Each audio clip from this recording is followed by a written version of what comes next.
Marzo 1943. Parigi è occupata dai tedeschi. È un periodo torbido e con tanti misteri che si trascinano ancora oggi.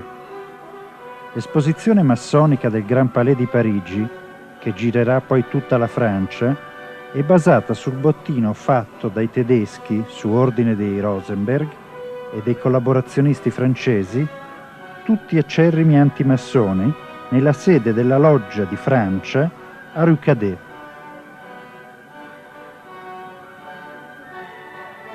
Uno degli organizzatori di questa mostra è stato William Guédin de Roussel. Altro organizzatore, Bernard Fay dell'Archivio di Francia. Guédin de Roussel lo incontriamo in Argentina. Signor Roussel, quando e come è arrivato in Argentina?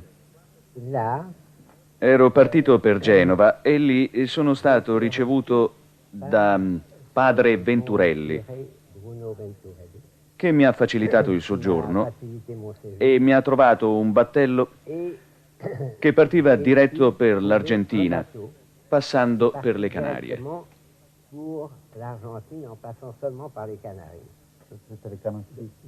Che anno era? Il 1948. Che ricordo ha di quel periodo oggi?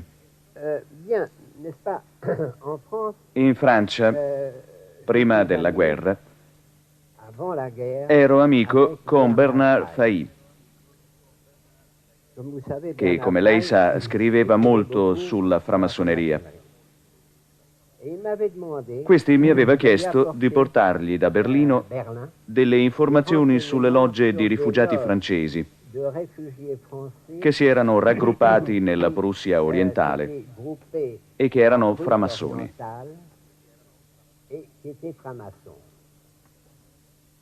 Per avere queste informazioni mi sono rivolto al servizio delle SS, che riuniva tutti i documenti sulla massoneria. E questi ci hanno mandato questi documenti a Parigi.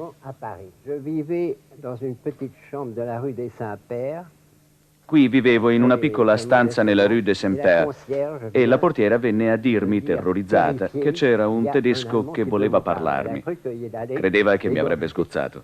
Gli dissi di farlo entrare.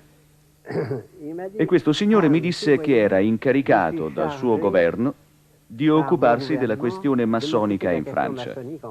Ma chi era quel signore? Era un ufficiale delle SS. Si chiamava... Non lo ricorda? Si chiamava Moritz. Allora ha creato una sezione della Biblioteca Nazionale che era la sezione delle società segrete. Ed è in questa sezione della Biblioteca Nazionale che abbiamo riunito tutti gli archivi delle logge di Francia. Perché altrimenti i tedeschi avrebbero portato tutti gli archivi a Berlino e non avremmo visto niente. In questo modo siamo stati in grado di ricostruire la storia della framassoneria e la composizione delle logge. Lei ha partecipato anche alla rivista Document Maçonnique? Sì, naturalmente. E in questa sezione delle società segrete abbiamo stabilito un museo in via Cadet, nella sede del Grande Oriente di Francia, che era un posto molto sporco, situato in un luogo orribile di Montmartre, un posto immorale, insomma. E quindi abbiamo pulito tutto e ogni cosa è stata messa in ordine. E ho stabilito lì il mio ufficio e ho creato una commissione per gli studi giudaico-massonici con 3 o 4 amici. C'era Coston, Marques Rivière, c'era Paul Schacht. Lei ha curato anche l'esposizione antimassonica al Grand Palais di Parigi? Sì, era Paul Risch che aveva organizzato l'esposizione maçonnique. L'avete fatta con tutto il materiale trovato a Rue Cadet? E con quello trovato in tutte le logge di Francia. Ed è con questo materiale che abbiamo potuto fare l'archivio dei massoni, molto importante, perché quello che volevamo non era perseguire i massoni, cosa che era illegale, ma perseguire la massoneria come società segreta. E quindi bisognava pubblicare i nomi di tutti i massoni, e in particolare quelli che ricoprivano cariche pubbliche. Era una pulizia della Francia da tutti quegli elementi che avevano provocato la guerra e che mantenevano delle relazioni con l'Inghilterra e l'America. A fine guerra lei è stato condannato. Sì, certo. Qual è stato il capo d'accusa? Collaborazione con i tedeschi, perché io e Bernard Fahy avevamo relazioni con i tedeschi per creare questa organizzazione. Io ho sempre collaborato con i tedeschi, ho degli amici in Germania e non so che cosa mi si rimproveri. È stato condannato a morte? Sì, a morte. Senta, nel film Forze Occulte c'è una parte che riguarda l'iniziazione alla massoneria. È una parte veritiera? Assolutamente sì, perché l'autore di quel film era maestro di una loggia a Parigi. Marchese Rivière, non so perché, aveva creato una polizia antimassonica. E noi non avevamo rapporti con la polizia antimassonica. Ma che cosa faceva questa polizia? Non lo so. Avevamo pochi rapporti, veniva a volte alle conferenze, alla società che avevamo creato. Lei quindi faceva solo un lavoro di tipo intellettuale e lui un lavoro di polizia. Sì, un lavoro diciamo intellettuale, di ricerca. Sì, anche se non c'era molto da fare, perché per i fratelli massoni, almeno in Francia, non so negli altri paesi, appena si solleva un velo, sparisce tutto e tutti, e non c'è più niente. Roussel, Paul Riche, Marchese Rivière e Bernard Fahy organizzarono la mostra antimassonica, curarono anche la rivista Document Maçonnique e realizzarono anche un film di successo all'epoca, Le Forze Occulte, uscito a Parigi ai Champs-Élysées nell'aprile del 1943. È un film curioso. In questo film il protagonista, Avenel, incarna tutti i temi ultracattolici cari all'ideologia di Pétain, Dio, patria, famiglia e lavoro, contro le tesi dei massoni che sono così accusati di catastrofismo, mafia, affarismo e decadenti principi democratici. Nel dopoguerra i tre autori sono stati condannati a morte per la loro attività propagandistica.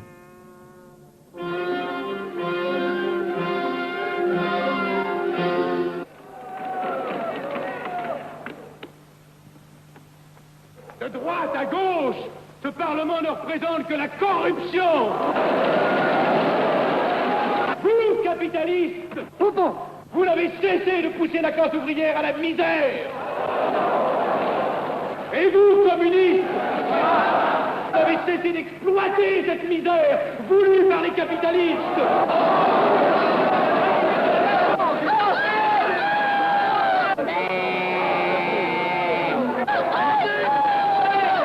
J'ai eu conscience de vous dire quelques vérités, peut-être désagréables mais utiles. Donc ce ne sont pas quelques interruptions qui m'arrêteront. La communauté française ne se bâtira pas sur le conflit de la vieille bourgeoisie égoïste et du peuple affamé. C'est pourquoi je ne voterai pas ce projet qui donne satisfaction au capitalisme international et serait le bon prétexte pour les communistes à accentuer nos divisions. Je ne le voterai pas. Je serai sans doute le seul à ne pas le voter. Car il semble que par une étrange aberration, la Chambre tout entière soit prête, comme toujours, à trahir l'intérêt français au bénéfice de certains intérêts internationaux très particuliers.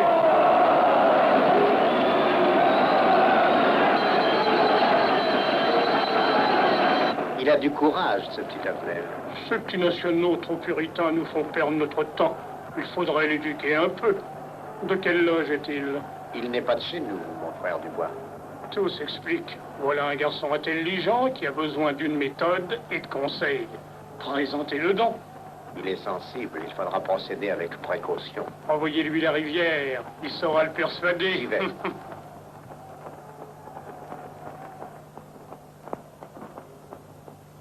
Mon cher vénérable, nous avons un service à vous demander. Enfin, dis donc, je vous suis tout dévoué. Le jeune Avenel qui vient de parler assez brillamment devrait subir les épreuves de l'initiation. La maçonnerie lui apporterait beaucoup et le disciplinerait. Ne croyez-vous pas? J'y pensais déjà. Nous allons nous en occuper activement. Alors, je suis brisé. Comment avez-vous trouvé mon discours? Excellent. Vous leur avez dit de fort bonnes vérités. Ouais, ça n'a pourtant servi à rien, ils ont voté le projet. Ça ne sert jamais à rien de dire la vérité. Les gens n'aiment pas la vérité. Ils préfèrent de beaucoup les mensonges. Vous êtes cynique. Non.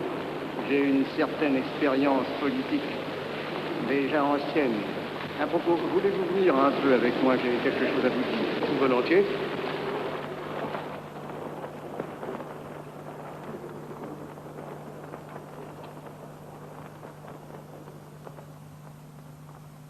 Oui, voyons, je voulais vous dire, si nous reprenions notre conversation sur la franc-maçonnerie, vous m'aviez dit l'autre jour que vous étiez curieux de connaître cette association. Ah oui, on en dit tantôt du bien, tantôt du mal. Je vous avoue que je n'aime pas beaucoup les sociétés secrètes. La franc-maçonnerie n'est pas une société secrète. C'est une société discrète.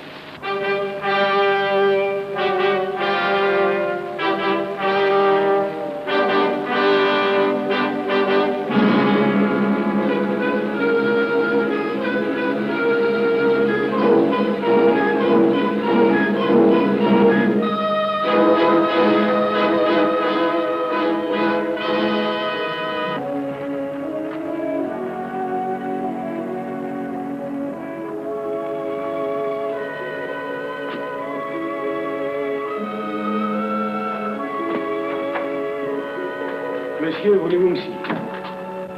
Permettez-moi de vous bander les yeux. Mes frères, le profane Avenel, qui nous est recommandé par notre frère Gainsbourg, vice-président de la Chambre, est député. Cela ne nous impressionne pas. Nous devons surtout examiner ce qu'il pourra apporter à la franc-maçonnerie. Il nous faut des gens qui servent notre ordre et contribuent à sa puissance. Pour l'instant, il paraît afficher des idées nationales un peu trop absolues. Mais enfin, je voudrais vous prévenir d'une chose. Comme il est de notre intérêt de tenir en main un grand nombre de parlementaires, il vaudrait peut-être mieux ne pas lui poser des questions qui pourraient le choquer. On nous le signale comme assez sensible sur les questions spirituelles ou religieuses. Quand il aura travaillé quelque temps parmi nous, il aura évolué.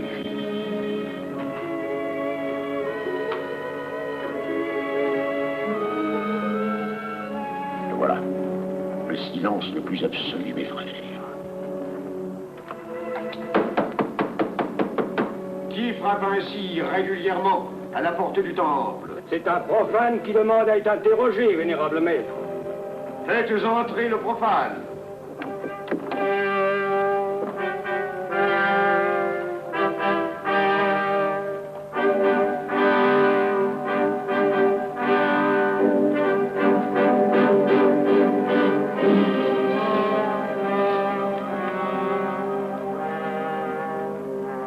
Monsieur, vous avez déclaré vouloir faire partie de la franc-maçonnerie. Mais nous désirons savoir qui vous êtes. Nous allons donc vous interroger sur vos sentiments, vos croyances, vos idées politiques. Répondez-nous sans vous troubler, mais en nous disant la plus stricte vérité. Consentez-vous à cet interrogatoire? J'y consens. Monsieur, croyez-vous en Dieu? Et pourquoi? Vous semblez être déçu par ce premier contact avec la maçonnerie. Mais l'interrogatoire est assez pénible. J'ai dû paraître ridicule. Vous vous trompez. D'autres qui sont passés avant vous ont moins bien répondu. Vous avez été reçu avec une majorité convenable, 16 voix contre 10. Comment, j'ai eu 10 voix contre moi? Non, non, 2 seulement. 2. Mais les voix d'opposition comptent pour 5. Un opposant de plus, et vous étiez blackboulé. La maçonnerie est difficile sur le choix de ses candidats. Pas assez, mon cher, pas assez. Je dois même vous avertir que lorsque vous serez en loge, vous serez déçu. Le milieu maçonnique est épouvantablement médiocre. Vous verrez que vous vous apporterez plus que vous ne recevrez. Mais ces rites dont vous m'avez parlé, ces initiations mystérieuses... De bêtises. Il y en a qui y attachent un certain sens symbolique. La plupart des maçons ritent eux-mêmes de ces vieilles pratiques désuètes. Seulement, le jour de votre initiation, tenez-vous bien, les épreuves de la cérémonie ne sont pas commodes. Quelle heure est-il, frère second surveillant? Il est midi, vénérable maître. Puisqu'il est l'heure du travail, frère premier et second surveillant, invitez les frères de vos colonnes à se joindre à vous et à moi pour ouvrir les travaux de la respectable loge des enfants de l'univers Orient de Paris, au grade d'apprenti, en la forme accoutumée. À moi, mes frères, par le signe, la triple batterie et l'acclamation.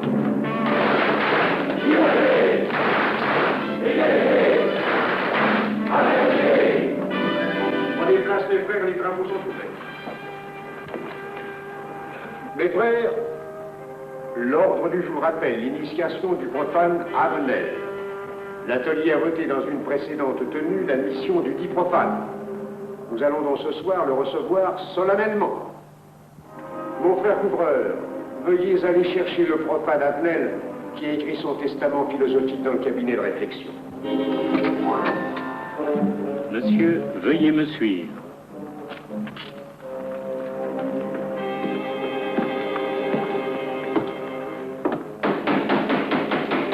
Qui frappe ainsi régulièrement à la porte du temple? Vénérable maître, c'est un profane qui demande à être reçu maçon s'il en est jugé digne. Frères, armez-vous de vos glaives. Faites entrer le profane.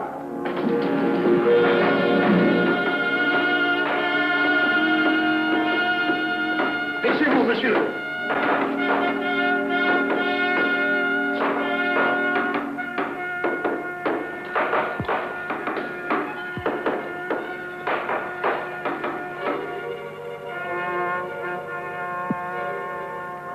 Monsieur, cette épée que vous sentez sur votre poitrine est toujours levée pour punir le parjure.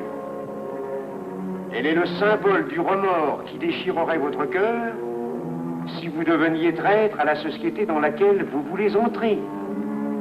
Est-ce de votre propre volonté, en pleine liberté, que vous vous présentez parmi nous? Oui. La franc-maçonnerie est une institution qui ne procède que d'elle-même. Elle prend sa force dans la raison. Persistez-vous toujours dans vos intentions? Êtes-vous bien déterminé à vous soumettre aux épreuves, quelles qu'elles puissent être? J'y consens. En ce cas, confiez-vous à la main qui va diriger vos pas. Mais, comme il serait imprudent de s'imposer des obligations dont on ne connaîtrait pas l'étendue, il est de la sagesse de cette respectable assemblée de vous dire quels seront vos devoirs si elle vous admet dans son sein. Le premier est un devoir absolu de secret sur tout ce que vous pourrez entendre et découvrir parmi nous, ainsi que sur tout ce que vous verrez et saurez par la suite. Je dois exiger de vous un serment prêté sur la coupe des libations. Consentez-vous à le prêter? Oui. Frère expert, faites approcher le profane. Et vous, maître des cérémonies, apportez la coupe des serments. Présentez la coupe au profane.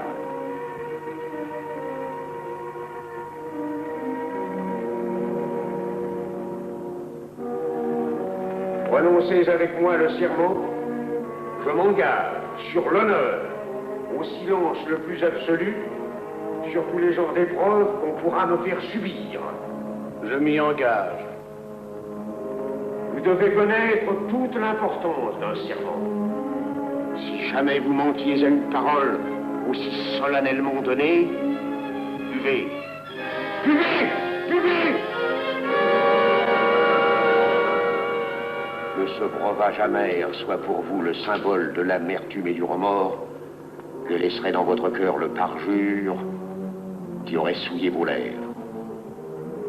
Frère expert, emparez-vous du profane et faites-lui faire son premier voyage.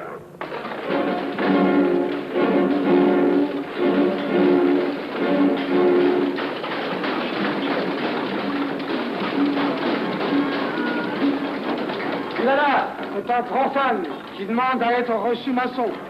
Comment ose-t-il l'espérer? C'est qu'il est libre et de bonne mœurs. Puisqu'il en est ainsi, qu'il passe.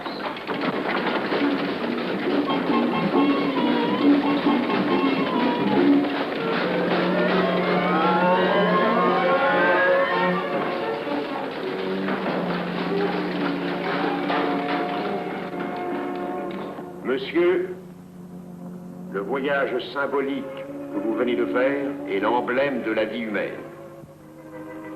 Le bruit que vous avez entendu figure les passions qui l'agitent.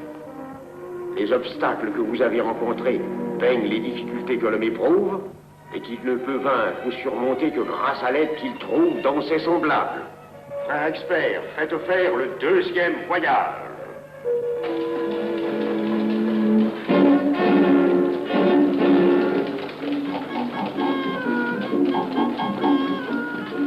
Qui va là? C'est un profane qui demande à être reçu maçon. Comment ose-t-il l'espérer? C'est qu'il est libre et de bonne mœurs. Puisqu'il en est ainsi qu'il passe, et qu'il soit purifié par l'eau.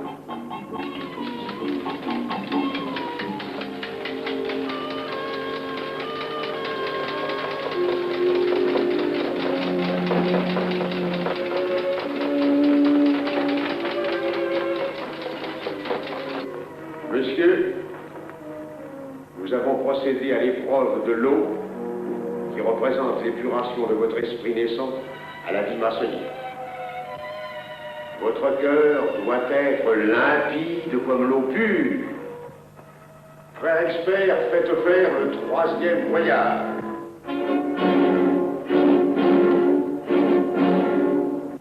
Qui va là? C'est un profane qui demande à être reçu maçon. Comment ose-t-il l'espérer? C'est qu'il est libre et de bonne mœurs. Puisqu'il en est ainsi qu'il passe par les flammes.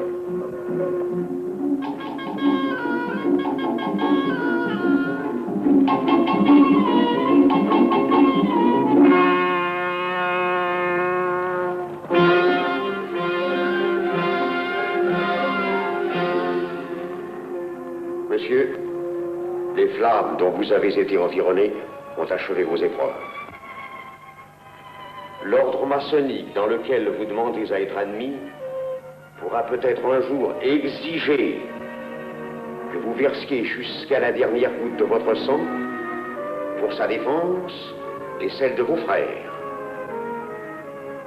Je vais maintenant vous faire prêter serment à la franc-maçonnerie. Frère expert, amenez le profane à l'autel.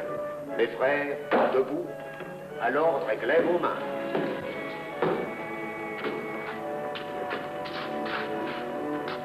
Moi, Pierre Avenel. Moi, Pierre Avenel. De ma propre et libre volonté.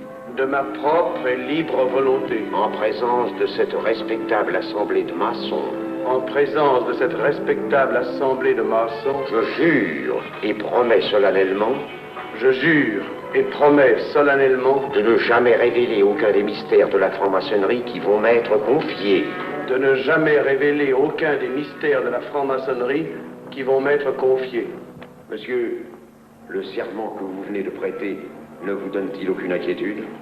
Consentez-vous à le renouveler lorsque vous aurez reçu la lumière? Je le renouvellerai. Mes frères, nous allons donner la lumière aux profanes. Frère couvreur, préparez-vous à accomplir votre office. Que la lumière lui soit donnée à mon troisième coup de maillet.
Néophyte, ces glaives que vous voyez tourner vers vous vous annoncent que tous les maçons voleront à votre secours si vous respectez et si vous observez nos lois. Mais ils vous annoncent aussi que si vous trahissez votre serment, vous n'échapperez pas à la vengeance de tous les frères répandus sur la surface du globe et qui ont juré de punir le parjure. Le jurez-vous, mes frères? Nous le jurons. Mon frère Avenel, nous allons bientôt vous mettre en contribution. Oui, un de nos amis de notre loge voudrait un bureau de tabac. Le Grand Orient est submergé de demandes en ce moment. Avec vous, ça ira peut-être un peu plus vite. Volontiers. Je vous remercie. Ah, dans quelque temps, je vous parlerai aussi d'une autre affaire. Depuis plusieurs années, j'ai droit à la Légion d'honneur. Je ne m'en suis jamais occupé, je n'ai pas voulu déranger nos amis pour ça. On leur demande déjà tellement de choses, n'est-ce pas? Vous m'aiderez? À votre service. Merci beaucoup. Alors, au revoir. Ah non, pas comme ça. Voyez-vous, des petits coups secs avec le pouce, là, comme ça. Pom, pom, pom. Essayez. Pom, pom, pom. Et ben voilà. Avec ce signal-là, on ouvre toutes les portes.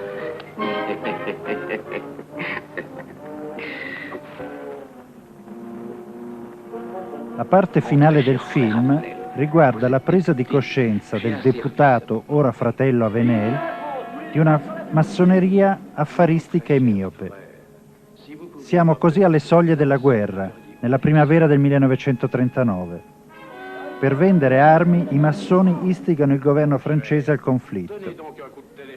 Quella degli autori di Forze Occulte è una lettura del tutto particolare dello scoppio dell'ultimo conflitto mondiale. Avenel, nel film, si rende così conto del dramma che si sta per compiere.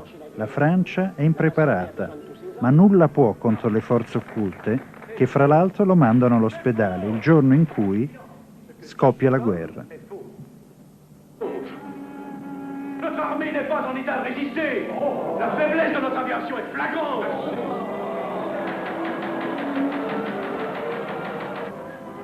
Tout chez vous n'est qu'une sinistre comédie.